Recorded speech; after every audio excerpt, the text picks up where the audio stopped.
The Knicks just finished playing the Milwaukee Bucks and ended up getting a big win, and I'm here to break it all down. What's up, guys? It's your boy Dariel from Knicks Digest, and before we get into today's video, I want to wish everybody a Merry Christmas, Happy Holidays, whatever holiday you celebrate, Happy Holidays. Hope you enjoy it with your family. Now, to get into the big win that the Knicks just got over the Milwaukee Bucks, I have some takeaways that I had from the game. The first and foremost, what I want to get into, I just want to get into just I guess if you will, the mental fortitude that the Knicks have after that poor performance on Saturday. So Saturday, the scheduling has been a little weird. The Knicks played the Bucks in a back-to-back. Well, the first one was this past Saturday, and then the second game was earlier today. And unfortunately, I wasn't able to watch the game on Saturday, but from what I've heard, it just seemed like the Milwaukee Bucks, they ended up making a run, and then the Knicks just fell flat, and then the Milwaukee Bucks just ended up getting the W. Now, I heard that there were moments in the game where the Knicks were kind of going tit for tat with the Bucks, but then unfortunately, talent kind of just out kind of then you saw the talent discrepancy between the Bucks and the Knicks, and that's how the Bucks were able to get the win on Saturday. But having said all that, and having heard all that, coming into today's game, one of the things that I was keeping my eye on, I just wanted to see how they would respond. How would they respond to a team that beat them on Saturday? How would they respond knowing that they were going to play again just a couple days later, and on top of that, on Christmas Day? The Knicks knew that they were going to play on Christmas Day, and Christmas Day is a national holiday in the NBA, if you will. That's where a lot of the casual NBA fans, that's when they actually start watching the NBA. This season was a little different because of the in-season tournament. Shout out to Adam Silver for that genius idea. But yeah, for the most part, Christmas Day is when the casual NBA fans, they start tuning into the NBA and they start really paying attention to what's going on. So I just want to tip my hat off to the Knicks for really coming to play and really trying to show what they're made of, and show everybody the kind of talent that they have and just the kind of toughness that they have. So that's the first thing I want to talk about for the Knicks. Now, the second thing, I do have to lean a little bit more, not negative, but I just want to talk a little bit of the reserves that I have after watching this game. Now, shout out to my guy Chris. Chris and I, we put out videos, and on multiple occasions, we've talked about just how horrendous the three-point defense is. And as far as for the game today, the Milwaukee Bucks ended up shooting 13 of 42, which is 31% from the three-point line. So in a vacuum, it looks like the Knicks did do a good job of defending the three-point line, but there were still instances in the game where I was able to see where the closeout wasn't as hard as I would like to see. Just the attention to the three-point line wasn't there, especially after a season where that's one of your biggest weaknesses. So for the most part, they did do a good job, but within the flow of the game, it seemed a little different. And after looking at the box score when the game ended, I was a bit surprised. Now that leads me into my next point, which is the overall ceiling of this team. There were moments in the game where the Knicks were up by 16, where the Knicks were up by 13, 12, and the overall feeling I had was I was still worried because you had two top 75 players of all time on the other side. You got Giannis and you got Dame. And you know Dame time really comes to play, especially in the clutch, late into the fourth quarters, and you never know what's going to happen. And it just gave me just the overall feeling of like, okay, we're playing good right now, but then you can kind of look at all these other little instances where like, okay, the Milwaukee Bucks, they just got a W on Saturday.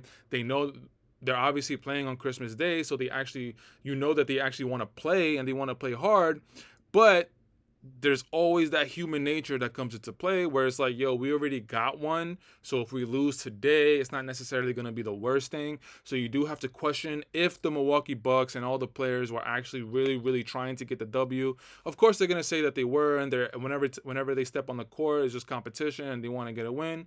But of course, we got to take into account human nature. And now that they knew that they split, maybe towards the end of the game, they weren't in dire need and of looking for a W. And I feel like lately, especially with Giannis dropped a 64 ball maybe like a week or two ago. And I feel like Giannis is always going to be in contention for the best player in the league. He's always top three between him, Jokic, and Curry. He's always in the conversation. But just watching more and more of Giannis, it just seems like Giannis's offensive game, his ceiling is so limited. And the way he gets his points is really off of brute force. Now he has been able to extend his game, extending his shooting range. Today he ended with 1 of 2 from the 3-point line, 50%. Not a lot of attempts, I understand, but I do have to give him credit for extending his shooting range. But when you compare his skill level to other players, to a Luka, to a Steph, to a Jokic, Giannis doesn't really have that same type of skill set. His points come in transition when he's going downhill. He always doing that Euro step, that goes into just a hard shoulder where the player goes flying into the floor, and then Giannis is always dunking on them. And I just feel like if the Knicks were to match up with the Bucks in the playoffs, I would be a little concerned because they have two. When you think about the best players in that series, you're automatically going to go to Dame and Giannis. Now, in my opinion, I do think that Jalen Brunson is making a case to being one of the better point guards in the league, which I'll get into in a little bit. But specifically, if we're looking at a Milwaukee Bucks and a Knicks playoff matchup, Giannis is going to be the best player off rip, no question about it. But now, that second best player in the series, I think there's an argument that you can make for Jalen Brunson over Damian Lillard. But as far as the rest of the team, this is where the whole me being reserved with the Knicks is just, I just don't know what the ceiling of this team is. Now, as the season prolongs, as it keeps going, we'll get more of a sample size to see what the Knicks team has to offer. Now, going back to the Knicks, Julius Randle ended up with a great game, 24 points, shooting 8 of 17 from the field, 2 of 5 from three-point. He went to the line 6 times. Jalen Brunson ended up with 38 points, and I believe he is the third Knick to have one of the highest scoring games on Christmas Day. Bernard King, of course, is number 1 with 60 points, and Jalen Brunson is tied for second and third, if you will, with Robert Guerin. The last name I might be pronouncing wrong. I'm sorry. But Jalen Brunson, what a complete game that he had, finishing from 15 of 28 from the field, 1 of 3 from three-point line, 7 of 9 from free throw. And again, the free throws is one of the stats that I look at. It shows how aggressive the player is. And Jalen Brunson, one of the things that you can definitely depend on with Jalen Brunson is he's always going to be aggressive. He is always going to be looking for a shot. And this leads me into my next and final point.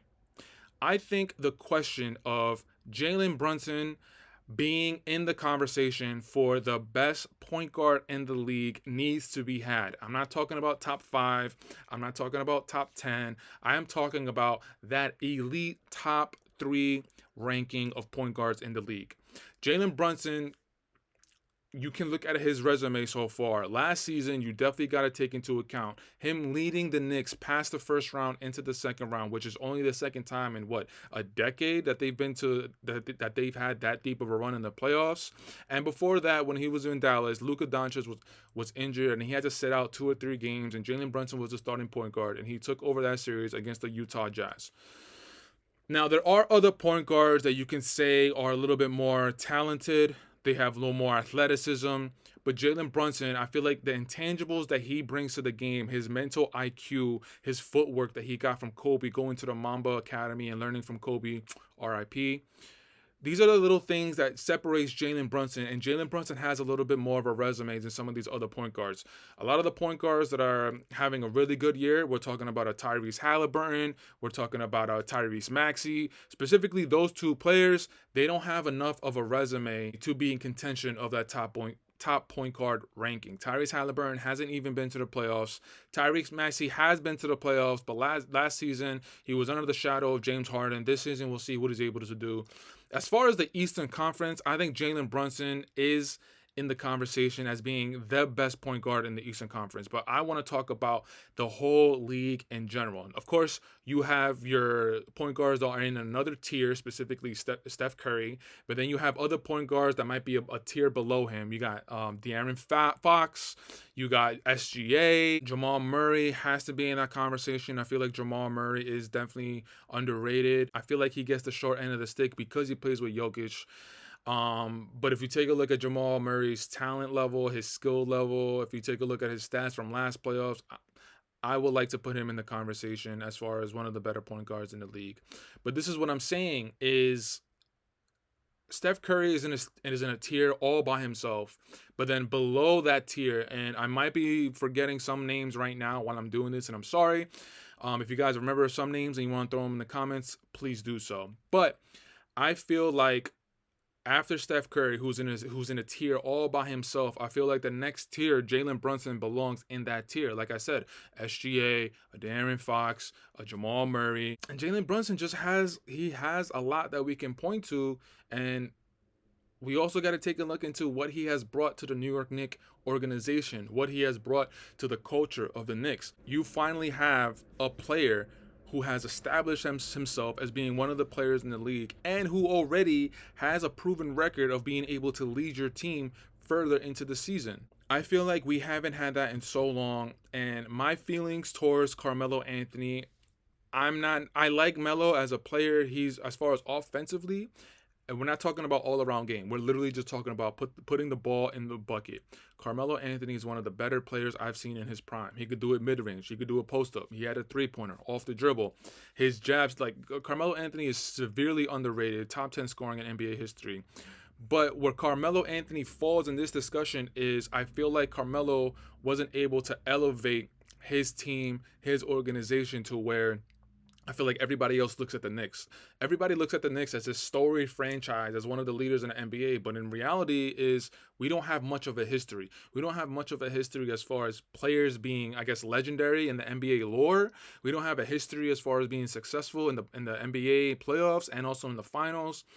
And I feel like Jalen Brunson has come to this organization and he really put a stamp on it, and he's solidifying his mark as being one of the better players in the league. And he has some on his resume to prove that fact. And if his career keeps going the way it's going, I feel like he has a really really good shot at being a top 5 Knick of all time. And if we see him and the Knicks being able to break one of these seasons, going to an Eastern Conference final or maybe an NBA Finals, then he might be able to crack that top 3.